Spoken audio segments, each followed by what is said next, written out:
मुंबईच्या हृदयात वसलेली कष्टकऱ्यांची, कामगारांची वसाहत धारावी. सुमारे 253 हेक्टर क्षेत्रफळात पसरलेली आणि 10 लाखांहून अधिक नागरिकांचे घर असलेल्या धारावीच्या पुनर्विकास प्रकल्पाला अंतिम मंजुरी देण्यात आली असून हा प्रकल्प सुमारे 95,000 कोटी रुपयांचा आहे.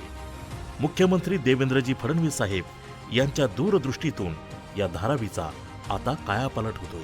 हा भारतातील आतापर्यंतचा सर्वात मोठा झोपडपट्टी पुनर्विकास प्रकल्प ठरणार आहे. या प्रकल्पाअंतर्गत 1.5 लाखांहून अधिक कुटुंबांचे पुनर्वसन करण्यात येणार असून पात्र धारावीकरांना त्याच परिसरात सुरक्षित, पक्की आणि आधुनिक घरे दिली जाणार आहेत.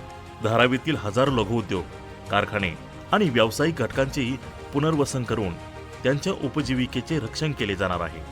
शाळा, रुग्णालये, समाजभवन, गार्डन, रुंद रस्ते आणि अत्याधुनिक पायाभूत सुविधा या सगळ्यांचा समावेश देवाभाऊंच्या मास्टर प्लॅनमध्ये आहे. आतापर्यंत 50,000हून अधिक घरांचे सर्वेक्षण पूर्ण झाले असून प्रकल्प टप्प्याटप्प्याने पुढे जात आहे. 2032 पर्यंत धारावीचा संपूर्ण कायापालट करण्याचा संकल्प देवेंद्रजी फडणवीस यांनी केला आहे. देवाभाऊंच्या नेतृत्वात महाराष्ट्राची घोडदौड सुरूच राहणार. आपल्या दहिसरमध्येही आता विकासाचे कमळ फुलणार.